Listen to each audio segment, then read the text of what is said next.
नमस्कार। प्रदेश का सबसे बड़ा मुद्दा, सबसे बड़ी बहस और सबसे बड़ा सवाल लेकर हाजिर हूं मैं पराग गुप्ता। बड़ी बहस में हम चर्चा करेंगे मिल्कीपुर में उपचुनाव, सपा का पीडीए दांव।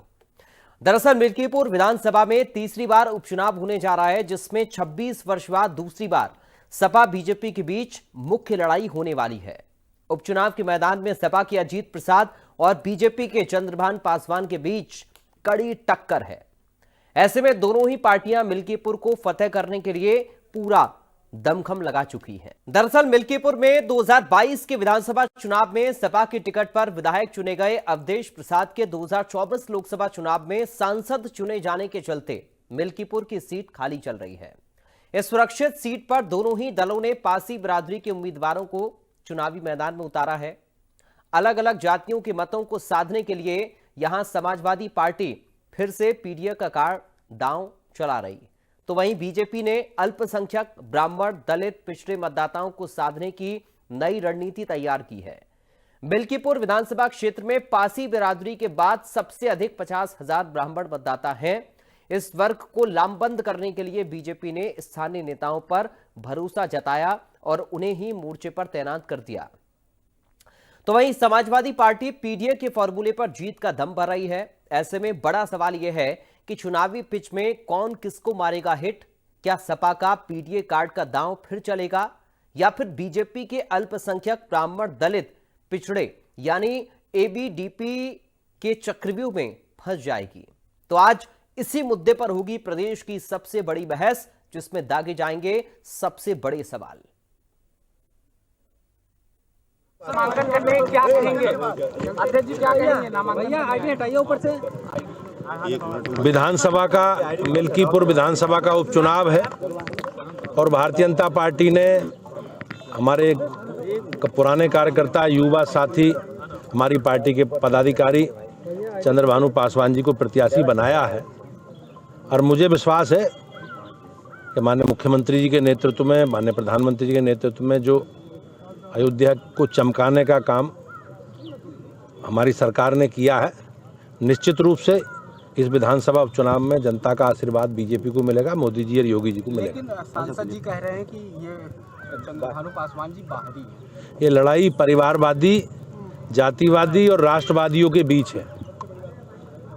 हमारी पार्टी ने बहुत सोच समझकर अपने संगठन के कार्यकर्ता को टिकट दिया है और आज जिस प्रकार से ये लोग अपने परिवारों की विरासत के लिए संघर्ष कर रहे हैं, भारतीय जनता पार्टी की, हमारी सबकी विरासत अपना देश है और समाज के लोग हैं।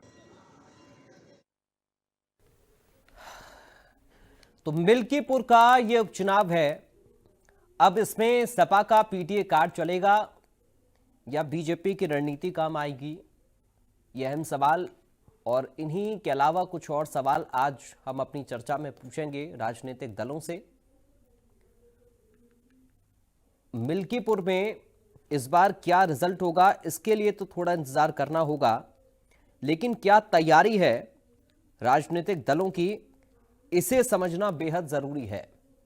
बीजेपी के व्यू में क्या सपा फंस जाएगी? मिल्कीपुर का रण किसका होगा पूरा प्रण, यह भी सवाल है। चुनाव में क्या सपा का पीडीए कार्ड चलेगा? तो ये तमाम सारे सवाल जिनके इर्द गिर्द आज हमारी बड़ी बहस रहने वाली है, आज हमारी चर्चा रहने वाली है।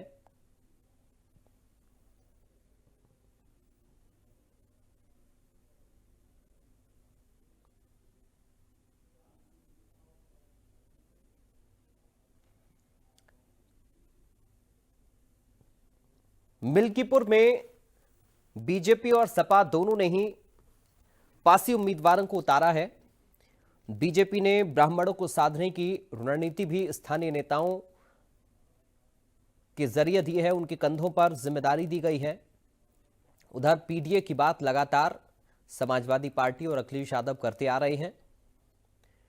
मिल्कीपुर का नतीजा क्या होगा, ये अपने आप में अहम है, जिस पर सबकी निगाहें टिकी हुई हैं। अवधेश प्रसाद यहां से विधायक बने थे, लेकिन 2024 में सांसद बनने के बाद ये सीट खाली हुई।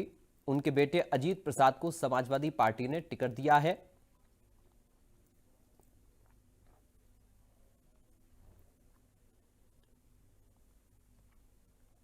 इस बार समाजवादी पार्टी क्या अपनी सीट बचाने में कामयाब हो पाएगी? क्योंकि अवधेश प्रसाद इस सीट से अभी आखिरी बार विधायक रहे, उसके बाद वो संसद में चले गए, सांसद बने 2024 में, उसके बाद अब इस सीट पर उपचुनाव हो रहा है। कुछ खास मेहमान हमारे साथ जुड़ गए हैं इस वक्त, सीधा आपका परिचय कराते हैं, उसके बाद चर्चा आज इसी मुद्दे पर करेंगे। समाजवादी पार्टी से प्रवक्ता कीर्ति निधि पांडे हमारे साथ हैं। कीर्ति निधि पांडे जी, आपका स्वागत है। बीजेपी से नेता देशबंधु दीक्षित हमारे साथ हैं। देशबंधु दीक्षित जी, आपका स्वागत है। राजेश मौर्य हमारे साथ राजनीतिक विश्लेषक हैं। राजेश मौर्य जी, आपका स्वागत है। वरिष्ठ पत्रकार राकेश सिंह परमार हमारे साथ हैं। राकेश सिंह जी, आपका स्वागत है। कीर्ति निधि जी, आप मुझे सुन पा रहे हैं क्या? जी, सुन रहा हूं। ठीक है सर, शुरुआत आपके साथ ही कर रहा हूं। आपका मैं ओपनिंग कमेंट चाहूंगा। पीडीए को लेकर ही आप लोग चलेंगे सर मिल्कीपुर के उपचुनाव में? देखिए पराग जी, समाजवादी पार्टी लगातार पीडीए की वकालत करती रही है और इस पीडीए की ताकत ने लोकसभा के चुनाव में अपनी पूरी ताकत दिखाने का काम किया। पीडीए ने यह बताने का काम किया कि अगर पीडीए एकजुट रहेगा तो देश के अंदर वह ताकतें जो बेरोजगारी बढ़ाने वाली हैं, देश के अंदर वह ताकतें जो महंगाई बढ़ाने वाली हैं, देश के अंदर वह ताकतें जो किसानों के खिलाफ हैं, देश के अंदर वह ताकतें जो बेरोजगारों के खिलाफ है, उन ताकतों को कंट्रोल करने का काम, नियंत्रित करने का काम पीडीए की ताकत करेगी। और उसी का ही परिणाम रहा पराग जी कि देश की सरकार को बहुमत नहीं मिल पाया लोकसभा चुनाव में। जिस उत्तर प्रदेश में भारतीय जनता पार्टी अहंकार में थी, जिस उत्तर प्रदेश से भारतीय जनता पार्टी 80 की 80 सीट जीतने का दम भर रही थी लोकसभा के चुनाव, वहां पीडीए की ताकत ने अपनी ताकत दिखाया और समाजवादी पार्टी को सबसे ज्यादा देश की तीसरी पार्टी बनाने का काम उत्तर प्रदेश की पीडीए ने किया। और आज उसी का परिणाम है, जो लोग अयोध्या की बात करते थे, जो लोग काशी की बात करते थे, जो लोग मथुरा की बात करते थे, वो आज पासी के खिलाफ पासी की बात कर रहे हैं। ये है पीडीए की ताकत। और वो पीडीए जानता है कि उम्मीदवार भले पासी के खिलाफ पासी हो जाए, लेकिन जो आरक्षण लूटने का काम भारतीय जनता पार्टी कर रही है, जो प्राइवेटाइजेशन करके आरक्षण समाप्त करने की साजिश भारतीय जनता पार्टी कर रही है, जो संविधान के खिलाफ साजिश कर रही है भारतीय जनता पार्टी, उसको कंट्रोल करने की ताकत सिर्फ पीडीए के पास है। पिछड़ा, दलित, अल्पसंख्यक, आधी आबादी, अगड़े भी हैं जो शोषित और वंचित हैं, अगड़े में वो भी पीडीए के साथ खड़े हैं।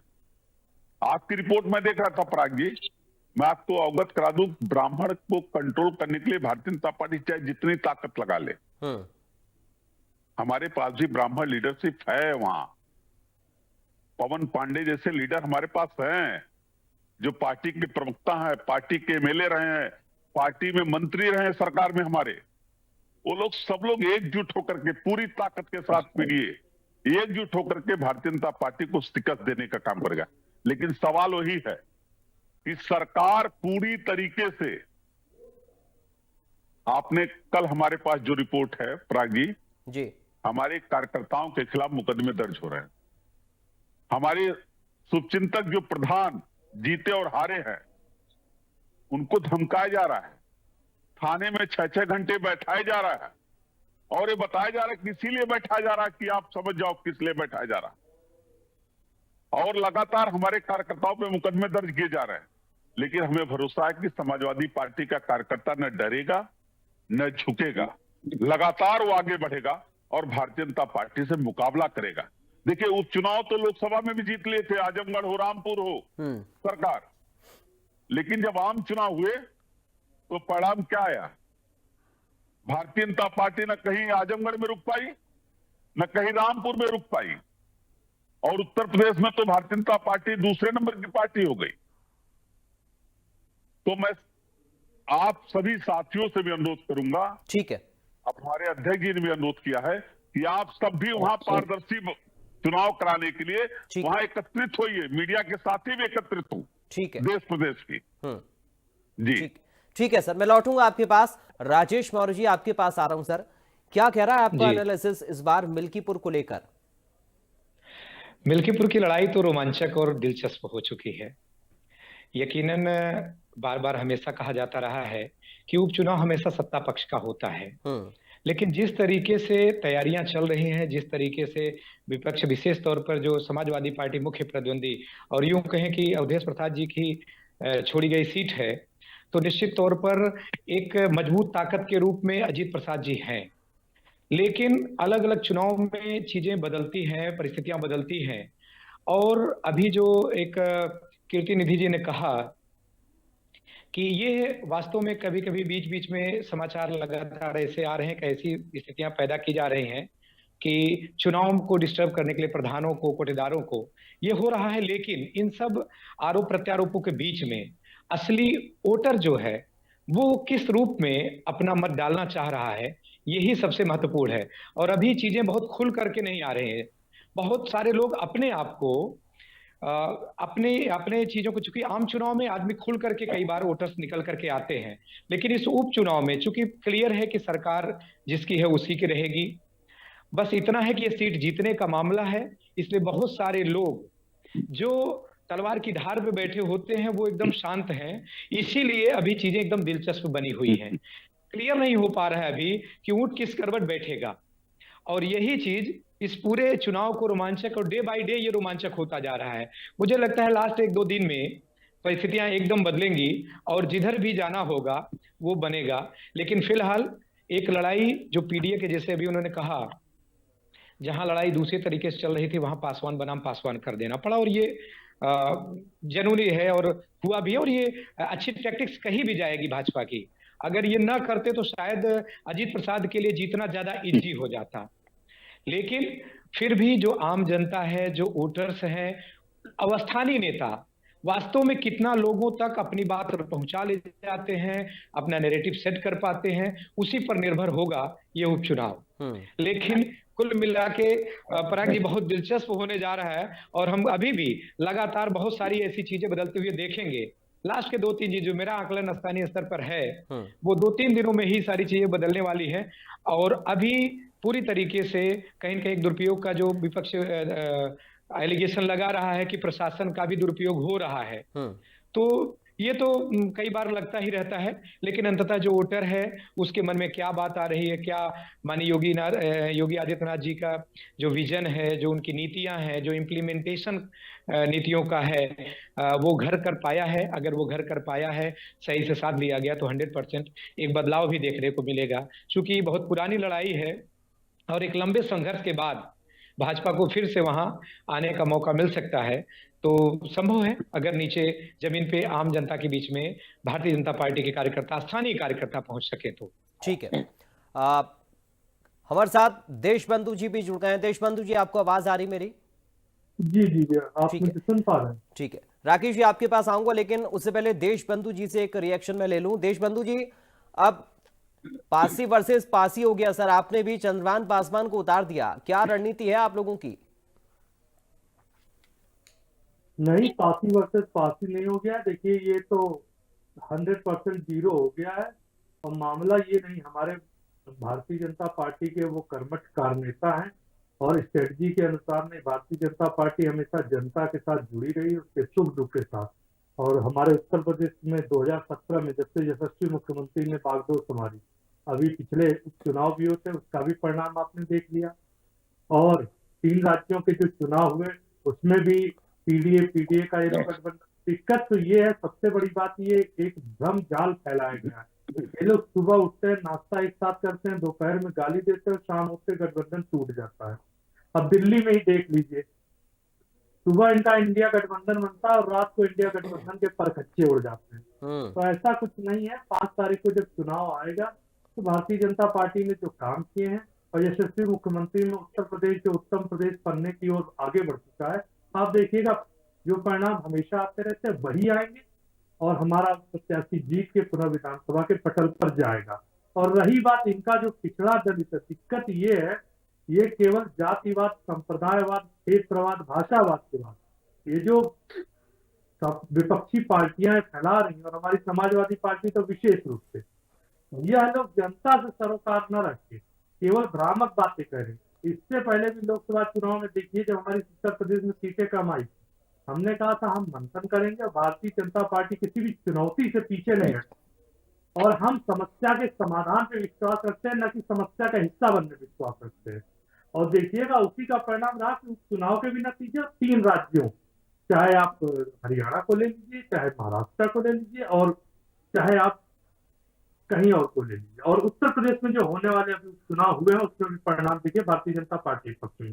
तो निस्संदेह देखिएगा 5 फरवरी को जब परिणाम आएंगे तो वो भी भारतीय जनता पार्टी के पक्ष में आएंगे। और जनता भी जान गई, देखिए परिवारवादी पार्टी है, क्या इसके अलावा कोई पार्टी में वो नहीं था? और आपको बता दें, क्या इनके पास प्रत्याशी नहीं था? वही चेहरा बार बार वही परिवारवादी पार्टियों का पोषण करते हैं, और ये लोग राजनीतिक सत्ता लोचने का काम है। अब आप बताइए, इंडिया गठबंधन में कितनी हास्यास्पद स्थिति है, या कोई भी हो, कोई एक सामान्य जनमानस हो, कि ये लोग शाम दिन में सुबह कंधे से कंधा मिला कहते हैं कि अरविंद केजरीवाल हम इंडिया गठबंधन का हिस्सा है, और वही दिल्ली में आप देखिए एक दूसरे को नोच काटने के लिए लोग एक दूसरे के पीछे पड़े हुए हैं। तो ये गठबंधन केवल आपको बता दें सत्ता की लोलुपता है, और सत्ता की चाशनी का बंदरबाट। जहां बंदरबाट हो जाता है वहां महागठबंधन जो है महागठबंधन का रूप एक ले लेता है, और जहां नहीं हो पाता वहां पे तो ये जो है रोटी की सरनिचवल, जैसे आप बिल्ली की कहानी नहीं सुनी है कि एक रोटी थी, एक वो टुकड़ा खाता था, वो टुकड़ा दूसरा बंधन नहीं। तो ये देखिएगा परिणाम आएंगे तो भारतीय जनता पार्टी के पक्ष में आएंगे, और विपक्ष का ये जो देश बांटो और जो जातिवाद के बार बार संविधान बट जाएगा, संविधान खत्म हो जाएगा, ये सब जो चीजें ये फैला रहे हैं उसको जनता नकार देगी। और देखिए अब उत्तर प्रदेश की जनता समझ चुकी है कि ये महागठबंधन खाली दिखावे का गठबंधन है, इसका कोई औचित्य नहीं है, ना कोई अस्तित्व है। राकेश सिंह जी, कैसे देख रहे हैं सर, ये फाइट कैसी है? क्या बीजेपी को इस बात का फायदा मिलेगा कि प्रदेश में है तो उपचुनाव में जीत जाएं, या अवधेश प्रसाद का फायदा समाजवादी पार्टी को मिलेगा, उनका फैक्टर भी काम आएगा? फाइट कैसी है सर इस बार मिल्कीपुर की? नमस्कार, और आपके सभी दर्शकों को मेरा प्रणाम। देखिए, उत्तर प्रदेश में भारतीय जनता पार्टी का मुख्य विपक्षी समाजवादी पार्टी, इसमें कहीं दो राय नहीं है, और बड़ा शुभ संकेत है कि 2 पार्टियां ही लड़ी हैं।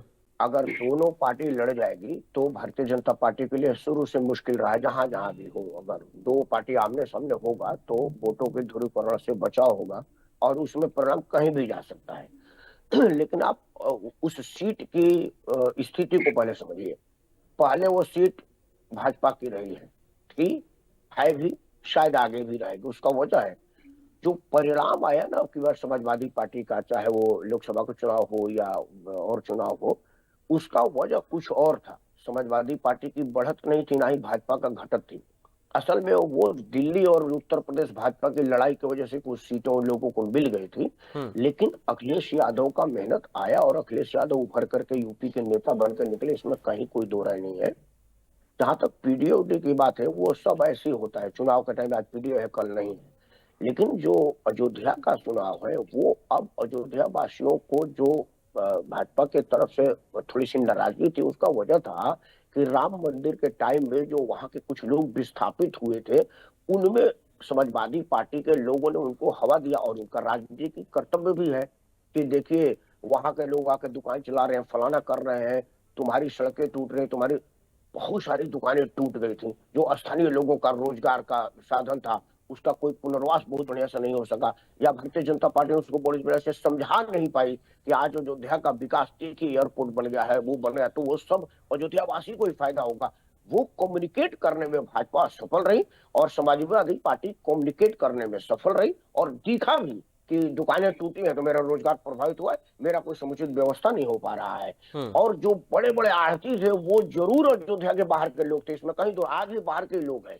तो जब स्थानीय आदमी इस तरह का साक्ष्य दे करके बात करेगा तो मतदाता प्रभावित होगा, इसमें कोई दो नहीं है। और भारत में प्रभावित करके ही मतदान कराया जाता है, चाहे उसके लिए झूठ बोलना पड़े, फरेब करनी पड़े, चालबाजी करनी पड़े, हमारे राजनीतिक दल करते हैं। उत्तर प्रदेश में उपचुनाव है, पिछला उपचुनाव भी 9 सीट में भारतीय जनता पार्टी कितने जीती थी आप सबको पता है। यह उपचुनाव भी आएगा, हम कोई भविष्य वक्ता नहीं है, ना ही मैं कहूंगा कि कौन जीतेगी, उचित भी नहीं है, लेकिन परिणाम सकारात्मक होगा। और ये सिर्फ योगी आदित्यनाथ का चुनाव है और योगी आदित्यनाथ की लड़ाई सिर्फ यूपी में नहीं है, वो दिल्ली से भी लड़ रहे हैं। तो कोशिश करेंगे कि हम हार न पाए और हारता हुआ ना दिख पाए। इसीलिए परिणाम मुझे भाजपा की तरफ जाता दिख रहा है, इसलिए कि लड़ाई भाजपा और भाजपा की है, सपा इसमें कहीं नहीं है। सपा अपना लड़ाई लड़ रही है, अपना वोट ले रही है। कीर्ति निधि पांडे जी, अब ये बताइए सर, मिल्कीपुर को ही आधार मानकर चल रहे हैं क्या आप लोग? मिल्कीपुर से तय हो जाएगा कि अगर विपक्ष में दम है तो मिल्कीपुर आप लोग जीत रहे हैं, अगर हार गए तो क्या इस बात को भी स्वीकार समाजवादी पार्टी करेगी कि पीडीए वाला आपका फैक्टर नहीं चल पाया? देखिए, ऐसा है पराग जी, केवल मिल्कीपुर उत्तर प्रदेश और देश का भविष्य नहीं तय करेगा। मैंने पहले कहा कि जिस तरीके से हमारे कार्यकर्ताओं पर लगातार मुकदमे दर्ज किए जा रहे हैं, लगातार दबाव बनाए जा रहे हैं, ये सरकार भारतीय जनता पार्टी की हताशा दिखा रही है कि सरकार किसी तरीके से उस चुनाव को जीतना चाहती है। लेकिन जहां तक पीडीए का सवाल है, देखिए सबसे बड़ी जीत पीडीए की क्या है? पीडीए लोकसभा के चुनाव में तो चुनाव जीता ही, देश की तीसरी बड़ी पार्टी समाजवादी पार्टी पीडीए की ताकत पे बनी। लेकिन उससे बड़ी बात कि जो लोग अयोध्या की बात करते थे, जो लोग मथुरा की बात करते थे, जो लोग काशी की बात करते थे, उसी अयोध्या में लोगों ने नारा दिया, न अयोध्या न काशी, इस बार अवधेश पासी। उसी पीडीए की ताकत ने, जिसने अवधेश प्रसाद जी को इस देश की सबसे बड़ी पंचायत में पहुंचाया, उसी पीडीए की ताकत ने भारतीय जनता पार्टी को मजबूर कर दिया कि अपने पुराने उम्मीदवार को बदल करके एक बाहरी उम्मीदवार को मिल्कीपुर में पासी के खिलाफ पासी लड़ाने के लिए। यह है पीडीए की ताकत, यही पीडीए की जीत है और पीडीए पूरी ताकत के साथ लड़ेगी। और अभी परमार साहब भी कह रहे थे, इसके पहले भी समीक्षक कह रहे थे, देखिए अयोध्या में दुकानें टूटी हैं, अगर डेवलपमेंट के लिए कोई चीज हटाना है तो हटे, लेकिन उनका विस्थापन सही से हो, उचित तरीके से हो, उनका मुआवजा बेहतर मिले। जो मुआवजे की रकम मिल रही है वहां, लोगों को तोड़फोड़ करने के बाद, लोगों को हटाने के बाद, लोगों की दुकान तोड़ने के बाद, उससे लोग वहां आज भी आंदोलित हैं। अभी कल ही हमारे नेता आदरणीय अखिलेश यादव से अयोध्या के लोगों ने मुलाकात किया है और उनसे अपनी समस्या बताई कि मुआवजा नहीं मिल पा रहा हम लोगों को, हम लोग की जमीनें औने पौने दामों पे अधिग्रहण हो रहा है। वो बाहरी लोग नहीं थे, वो अयोध्या वासी हैं, राम के नगरी के रहने वाले लोग हैं। ठीक है, वो लोग भी पीड़ित हैं। और जो बात कर रहे थे हमारे भारतीय जनता पार्टी की, मैं तुमके भी एक सवाल का जवाब दे दूं, वो इंडिया गठबंधन की बात कर रहे हैं, लेकिन उत्तर प्रदेश उनके सहयोगी हैं निषाद पार्टी। निषाद पार्टी के राष्ट्रीय अध्यक्ष लगातार उत्तर प्रदेश के भ्रमण पे रहे और सरकार के खिलाफ भाषण करते रहे कि हम तो सरकार के साथ है, लेकिन हमारे समाज के लोग सरकार के खिलाफ है क्योंकि हम उनको आरक्षण नहीं दिला पा रहे। अगर मुख्यमंत्री जी चाहते तो निषाद समाज के लोगों को अनुसूचित जाति का आरक्षण मिल जाता। ठीक है, चलिए देश बंधु जी के पास मैं जा रहा हूं। सर, इस तरीके की कटपट तो आपके यहाँ भी चल रही है ना, ऐसी चीजें तो आपके यहाँ भी चलती रहती हैं, ये तो हर पार्टी का, हर गठबंधन का ऐसा ही है। देश बंधु जी, आरोप एक बार फिर से ये लग रहा है, पांडे जी कह रहे हैं कि आप तो प्रशासनिक व्यवस्था के सारे जीत जाते हैं, ये एक सीधा आरोप है। और देखिए उन्होंने क्या कहा, शुरुआत पे उन्होंने कहा कि सब लोग कवरेज करें, मीडिया बंधु भी, और ये समझें कि पारदर्शी चुनाव हो। अभी भी देश बंधु जी क्यों लग रहा है कीर्ति निधि जी को या उनकी पार्टी को कि इसमें कोई हेरफेर होने की संभावना है? देखिए, लोकसभा चुनाव के जब परिणाम आए, लगभग 8-7 से 9 महीने के बीच होने वाले, तब भी इन्होंने पूरे देश में यही भ्रांति फैलाई, यही गलतफहमी फैलाई, और जिसके लिए पूरे जो हमारी जो उत्तर प्रदेश के संदर्भ में सीटें कम है, बार बार ये कहते हैं पीडीए की जीत है, पीडीए की जीत है। वो कहां से पीडीए की जीत है? अगर 99 सांसद जीतने के बाद हमारे समाजवादी पार्टी के प्रवक्ता कह देते हैं कि ये पीडीए की जीत है और देश की तीसरी बड़ी महत्वपूर्ण पार्टी है, तो यह भी तो सत्य है कि 240 सीटें जीतने के बाद एक इतिहास बना कि तीसरी बार हमारे यशस्वी प्रधानमंत्री ने पद की शपथ ली और जो और बार बार एक बार नहीं, यह 25 साल का सार्वजनिक रिकॉर्ड है। पांडे जी आऊंगा। 12-13 वर्ष गुजरात के मुख्यमंत्री रहे। हाँ। और लगभग 12-13 वो तो यही कह रहे हैं ना कि हमारे पीडीए ने सीटें कम कर दी हैं आपकी। अरे वो तो वही कह रहे हैं, हमारे पीडीए ने सीटें कम कर दी हैं। मुझे 10 सेकंड, बार बार अगर जनता जनार्दन आशीर्वाद देती है तो भारतीय जनता पार्टी की नीति और नियत पर देती है। और रही बात, ये बार बार एक महाराष्ट्र में उठाते रहे कि चुनाव परिणाम आने दीजिएगा, देखिएगा बड़ी बुरी तरह आ जाएगी। ठीक है। हरियाणा के चुनाव में देखिएगा 2/3 जाते। और उत्तर प्रदेश के संदर्भ में चुनाव बताएं, आपको बता दूं 37 वर्षों बाद ये इतिहास पलटा कि हमारे यशस्वी लोकप्रिय मुख्यमंत्री पहली बार हुआ कि दूसरी बार शपथ लिए। और ये जो बार बार पीडीए का जीत का आरक्षण या अयोध्या का मुद्दा उठाते हैं, तो मैं एक बार बता दूं, काट की हांडी एक ही बार चढ़ती है। और चाहे उत्तर प्रदेश में इनकी सरकार रही हो और चाहे करोड़ों रुपए की मूर्ति लगाई, घोटालों की बात करें तो कसम भगवान की डिबेट कम पड़ जाएगी। लेकिन जो इन्होंने उत्तर प्रदेश का बंटाधार किया और जो लूट खसोट और परिवारवाद की राजनीति का परचम लहराया, आप यह बता दीजिए, मैं पूछना चाहता हूँ हमारे समाजवादी मित्र से, क्या अखिलेश परिवार के अलावा भी कोई इनकी पार्टी में ऐसा है जो राष्ट्रीय अध्यक्ष बन सकता है? नहीं। ठीक है, अखिलेश जी बने, ठीक है, ठीक है, उनके ठीक पुत्र बने। है। चलिए जवाब ले लेता हूं सर, पांडे जी कुछ बोलना चाह रहे हैं, बोलिए। ठीक है सर, ठीक है, चलिए लौटूंगा, थोड़ा छोटा रखिए प्लीज। ठीक है, पांडे जी जवाब देना चाह रहे हैं, बोलिए सर। देखिए दीक्षित साहब परिवारवाद की बात करते हैं, इनको कितने परिवारवाद के उदाहरण में भारतीय जनता पार्टी में बताऊं? नहीं, वो ये कह रहे हैं सर, अजीत प्रसाद ही मिले थे, कोई और नहीं मिला। अरे इनको तो अखिलेश यादव की बात कर रहे हैं। राजनाथ सिंह के बेटे पंकज सिंह परिवारवाद है कि नहीं है? पीयूष कुमार परिवारवाद है कि नहीं है? अनुराग ठाकुर परिवारवाद है कि नहीं है? कल्याण सिंह जी के बेटे रणवीर सिंह जी, उनके बेटे, तो आप बता दीजिए ना कि नहीं है। और मैं कह रहा हूँ इनकी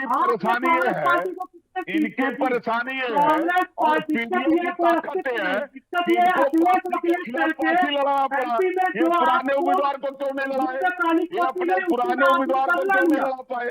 और एक बाहरी उम्मीदवार को इनको लाना पड़ा मिर्जापुर के अंदर। ठीक है, चलिए एक एक करके बोल लीजिए। लेकिन पांडे जी एक मिनट सर, प्लीज रुकिए, थोड़ा सा रुकिए। अरे थोड़ा सा रुकिए सर प्लीज, ऐसे नहीं सर, एक एक करके प्लीज रुकिए, थोड़ा सा रुकिए। देशबंधु जी आप भी रुकिए, पांडे जी आप भी रुकिए प्लीज, थोड़ा रुकिए सर। ऐसे नहीं सर, समय खराब होगा, ऐसे समय खराब होगा, थोड़ा सा रुक जाइए। पांडे जी सवाल उनका ये है। ठीक है, देशबंधु जी जवाब तो ले लें सर। दीक्षित जी जवाब तो ले लें प्लीज। ठीक है, ठीक है, ठीक है, दुर्योधन कितना रात्रि में स्टार करना चाहिए। ठीक है सर, ठीक है, चलिए आप थोड़ा सा धैर्य रखिए प्लीज। ठीक है, देशबंधु रुकिए, थोड़ा सा रुक जाइए सर। अरे रुक जाइए सर प्लीज, रुकिए रुकिए सर, थोड़ा सा रुकिए प्लीज। ऐसे नहीं, ऐसे समय खराब होगा। नहीं सर प्लीज रुक जाइए पांडे जी, दीक्षित जी, तो उनका ऑडियो मुझे डाउन करना पड़ेगा प्लीज, मजबूरन मैं नहीं चाहता ऑडियो डाउन करना, आप लोग खुद ही रुक जाइए। ठीक है, देशबंधु जी आप भी रुकिए, कीर्ति निधि जी आप भी रुकिए प्लीज प्लीज प्लीज। ठीक है, कीर्ति निधि जी सवाल उनका ये है कि एक ही परिवार के पास पार्टी का कंट्रोल क्यों, उनका ये सवाल है परिवारवाद को लेकर। देखिए ऐसा है कि परिवारवाद नहीं है, ये लोकतंत्र है। लोकतंत्र में जो लोग चुनाव लड़ रहे हैं, अरे रुकिए भाई, अरे सुन तो लीजिए। दीक्षित जी जवाब ले लीजिए, जवाब ले लेते हैं। दीक्षित जी सुन तो लीजिए, क्यों बेचैन है? पीडीए की ताकत आप लोगों को इसी तरह बेचैन करेगी। पीडीए की ताकत इसी तरह आप लोगों को बेचैन करेगी।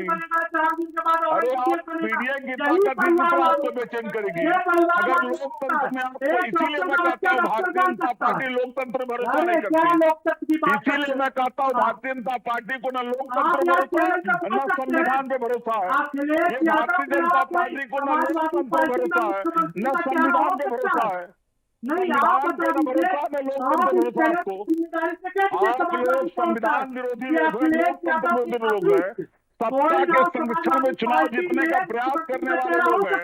आप लोगों के पास कोई उम्मीदवार नहीं मिल्कीपुर के। ठीक है, रुकिए रुकिए, आप रुक जाइए। अरे और भी लोग हैं सर, आप लोग भी पूरी चर्चा का समय ले लेंगे क्या? ठीक है ठीक है, देशबंधु जी और कीर्ति निधि जी, मेरा आप दोनों से निवेदन है, आप लोग अपनी अपनी बारी पर बोलें और थोड़ा सा धैर्य रखें सर, और आराम आराम से बात करें एक एक करके, ताकि दर्शक भी समझ पाए चर्चा क्या चल रही है। कीर्ति निधि जी, सवाल ये है उनका, देखिए मैं उम्मीद करूंगा, दीक्षित जी निवेदन करूंगा आपसे, उम्मीद भी करूंगा कि आप सुनेंगे। पांडे जी से हम जवाब ले लेते हैं, आप जो सवाल उठा रहे हैं मैं उन तक पहुंचा रहा हूं, लेकिन जवाब भी लेना जरूरी है, आप बीच में बोलेंगे तो जवाब नहीं आ पाएगा। पांडे जी, सवाल वो ये उठा रहे हैं कि जब 9 सीटों पर उपचुनाव हुआ, आधी से ज्यादा बीजेपी जीत गई, तब तो लोकतंत्र खतरे में आ गया, लेकिन जब अवधेश प्रसाद सांसद बन गए तब आप अयोध्या का झंडा लेकर बुलंद करने लग जाते हैं कि साहब देखिए अयोध्या में हमने हरा दिया।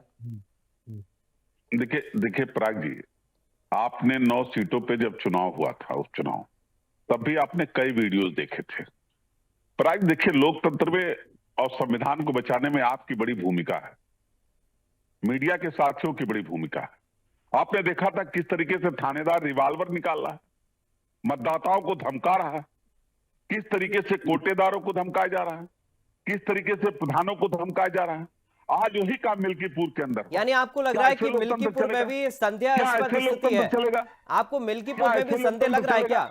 और मैं तो कह रहा हूं, मुझको बिल्कुल संदेह है, और संदेह इसलिए नहीं है, लगातार हमारे कार्यकर्ताओं नेताओं के ऊपर मुकदमे लिखे जा रहे हैं, जिला कमेटी के पदाधिकारियों पे मुकदमे लिखे जा रहे हैं, नगर पार्टी के पदाधिकारियों पे मुकदमे लिखे, जो जनाधार वाले नेता हैं उनके ऊपर मुकदमे लिखे जा रहे हैं। चलिए मैं लौटूंगा आपके पास, मैं आपके पास लौटूंगा, राजेश मौर्य जी के पास में जा रहा हूं, फिर मैं दीक्षित जी आपके पास भी आऊंगा, राकेश जी आपके पास भी आऊंगा। ठीक है सर।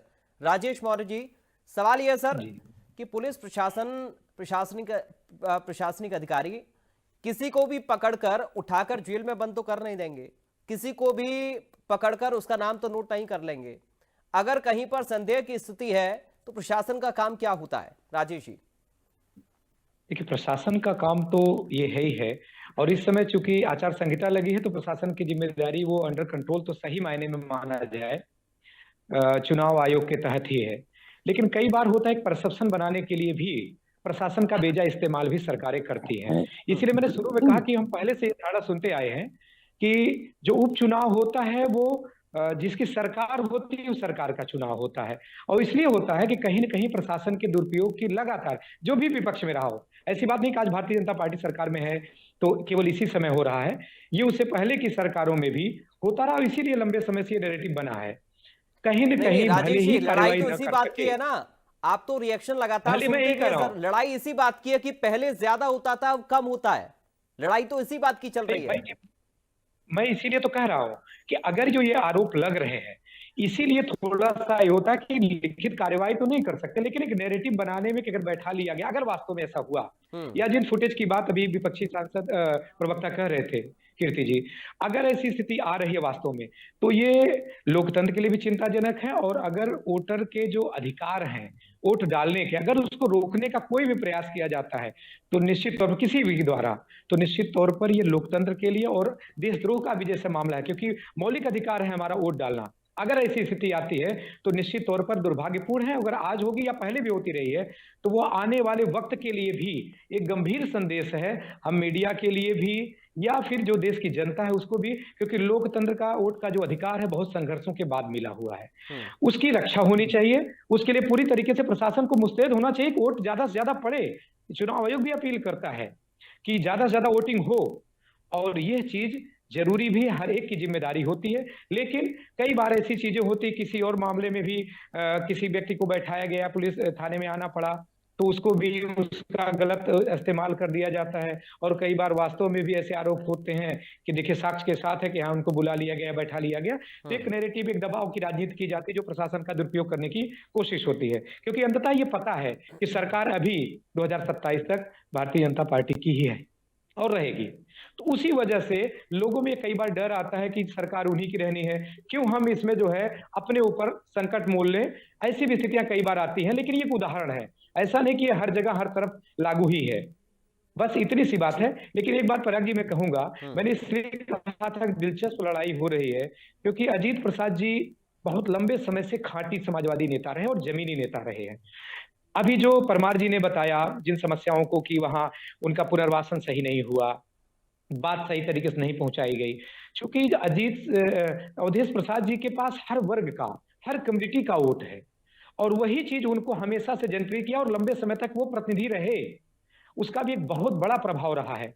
और इसीलिए शायद समाजवादी पार्टी को मजबूरन उन्हीं बेटे को टिकट देना पड़ा, क्योंकि उनका एक बड़ा जनाधार रहा और उन्होंने उनके द्वारा ही छोड़ी गई सीट है। और लोगों की उम्मीदें मुझे लगता है अजीत प्रसाद से कम, लेकिन अवधेश प्रसाद से आज भी ज्यादा है वहां के विधानसभा क्षेत्र की।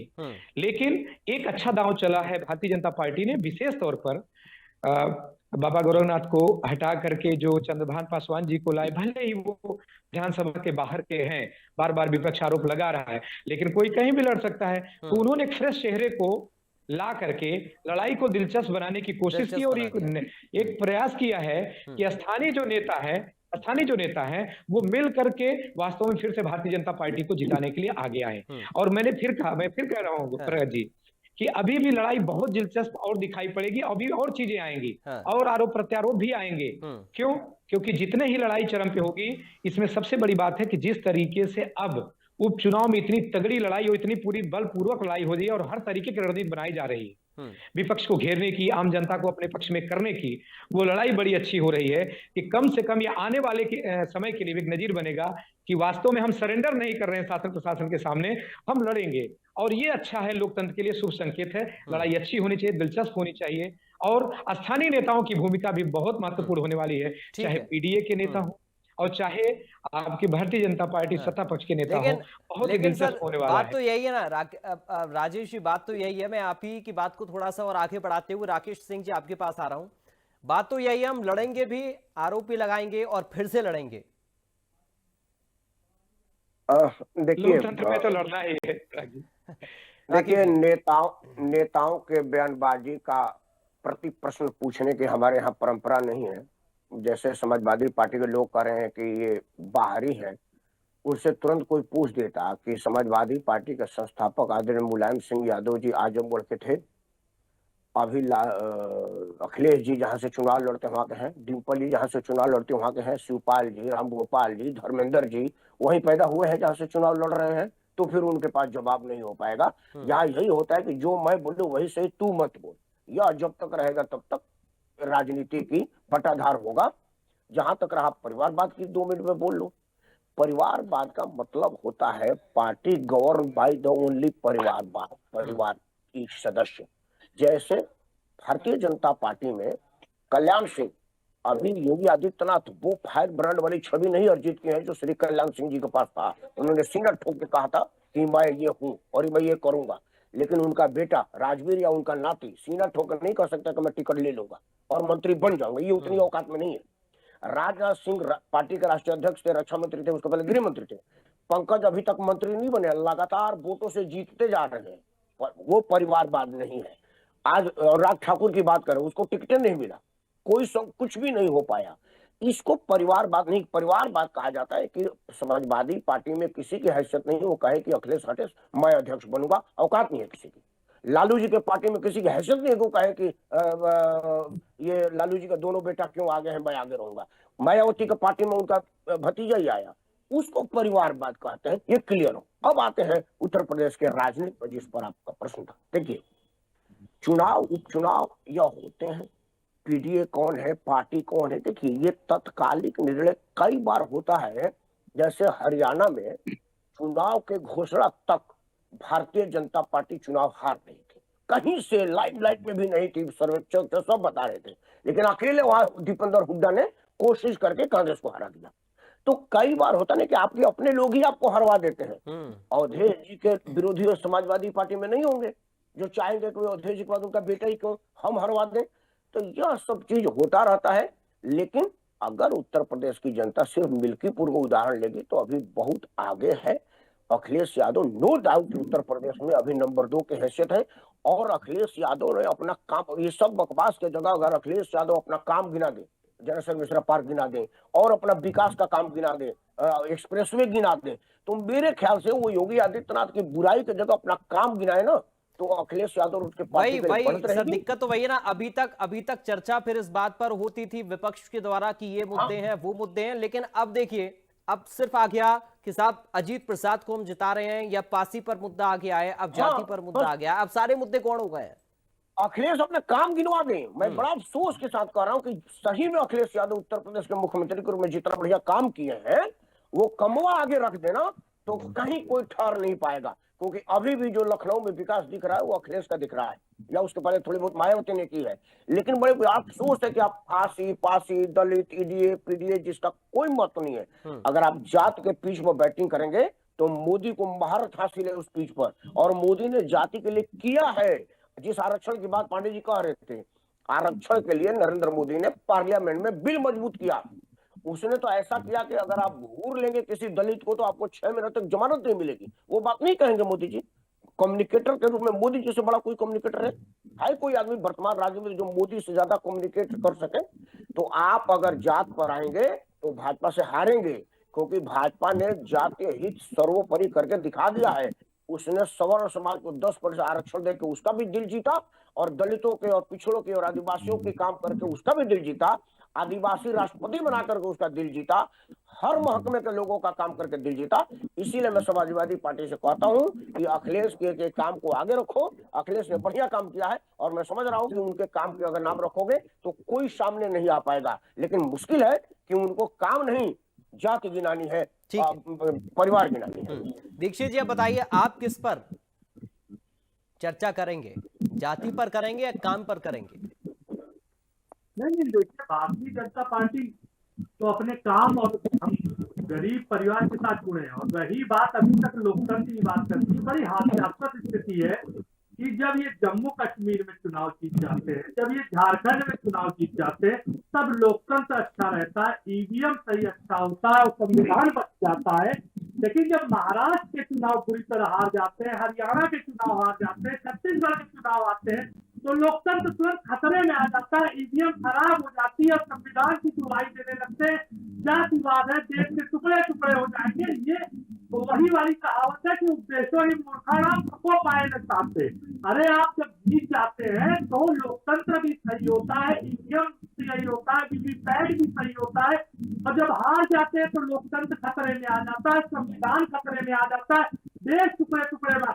मैं आपको बता दूं, जो अभी समीक्षक महोदय कह रहे थे काम के भरोसे का चाहिए जनता जनार्दन के, अगर जनता जनार्दन के मुद्दों पे जाएंगे और पार कर जाते हैं। और देखिए, ये आप हरियाणा चुनाव में देखा, और समीक्षक कह भी रहते हैं, उन्हीं की बात में एक साथ जोड़ूं कि सुबह चुनाव परिणाम आए और मैं भी डिबेट में आपकी बैठा था, मैंने कहा जलेबियां ना बांटिए, और जलेबी बटी, और उसके बाद जब शाम हुई और जलेबी वाले कहा चले गए, और वो और एक वर्ग विशेष से आपको वोट चाहिए, लेकिन उस वर्ग विशेष के लिए किसी जाति विशेष के लिए नहीं कहा, परिवारवाद से बगल में फिर नहीं रुका। मैंने कहा अगर समाजवादी के प्रवक्ता कह दे कि अखिलेश यादव के अलावा छोड़िए, उनके चाचा और पिताजी की भी क्षमता नहीं थी कि उनके डिसीजन को बदल सके, और उन्होंने मंच पे खुले मंच पे कहा ये पूरी दुनिया जानती है, इसे परिवारवाद कहते हैं। और कह दे वहां पे अध्यक्ष कोई बन सकता है या मंत्री का कोई दावेदार होता है। ये भारतीय जनता पार्टी में एक खुद का भी कार्यकर्ता जो है प्रधानमंत्री और राष्ट्रपति बन सकता है, वो हमारी आदरणीय राष्ट्रपति जी भी हो, प्रधानमंत्री जी हो, चाहे उपराष्ट्रपति हो, और चाहे किसी भी जाति वर्ग का हो, चाहे शौचालय देने का काम हो, चाहे घर देने का काम हो, चाहे मुद्रा योजना का, क्या स्वास्थ्य। भारतीय जनता पार्टी की सरकार ने न जाति विशेष को देखा, हिंदू को भी दिया, मुस्लिम को भी दिया, सिख सभी समुदाय को दिया। भारत देश, राष्ट्रभक्ति, देश की भावना, देश उन्नति करे उससे, और इनका संविधान का प्रेम, केवल हाथ में संविधान की दुहाई लेने से संविधान नहीं बन जाता। ठीक है, आपको धरती पे जुड़ते कितने काम आए, कोविड के काल में कितने लोग जनता से जुड़े। और मैं ये कहता हूँ अगर समस्याएं हैं तो भारतीय जनता पार्टी का एक एक कार्यकर्ता दिन रात, हमारे प्रधानमंत्री तो 11 साल से छुट्टी लिए, बिना अवकाश लिए जनता जनार्दन के सुख तक ये लोग कब जुड़ते, केवल समय पे आके ट्वीट कर दे रही, समस्या को केवल तिल का तार बनाते नहीं, अपनी बहादुरी। किसी भी जनता की समस्या के साथ समाजवादी का कौन सा नेता जुड़ता है?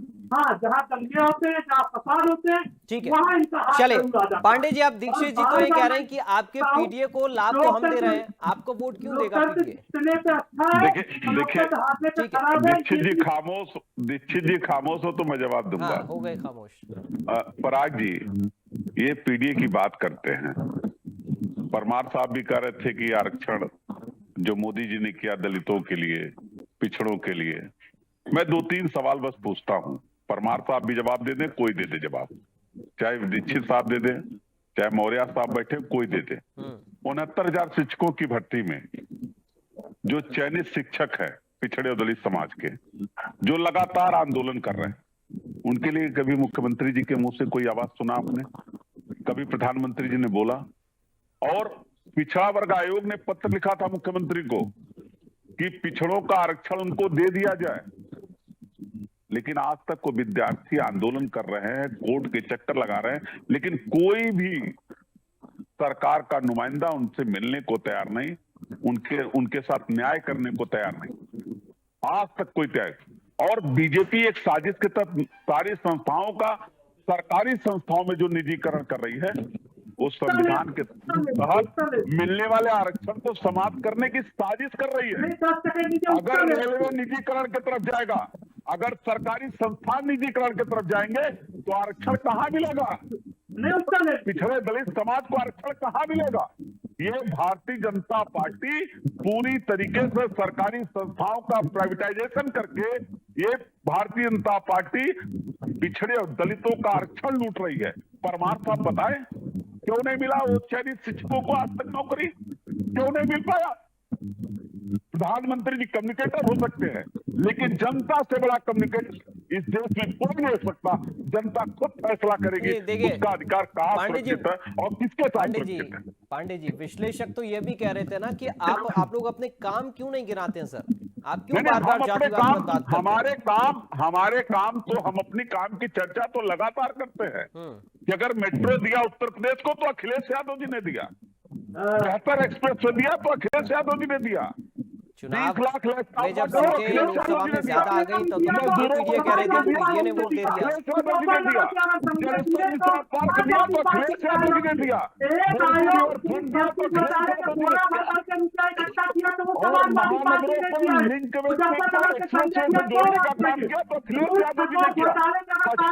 महिलाओं को पेंशन देने का काम सरकार ने किया। ये लोग क्या बात करेंगे? इनके पास कोई मुद्दा नहीं है, ये केवल धर्म के नाम पे राजनीति करने वाले लोग हैं, ये पिछड़े दलितों का हक मारने वाले लोग हैं। और ये बात इस उत्तर प्रदेश की जनता ने साबित किया है और लगातार आने वाले समय में जब आम चुनाव होगी तो भारतीय जनता पार्टी को शिकस्त देने का काम। चलिए एक फाइनल कमेंट दीक्षित जी आपके पास आ रहा हूँ।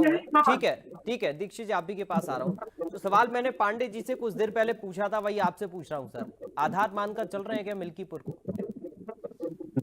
नहीं, मिल्कीपुर तो देखिएगा 5 तारीख को आएगा और यही समाजवादी पार्टी प्रवक्ता उठेंगे। प्रशासन खराब था, बेईमानी हो गई, लोकतंत्र खतरे में, संविधान पर अरे तो प्रशासन गोली चलाएगा क्या? प्रशासन गोली चलाएगा? अपनी बात सुनिए, हिंदुस्तान के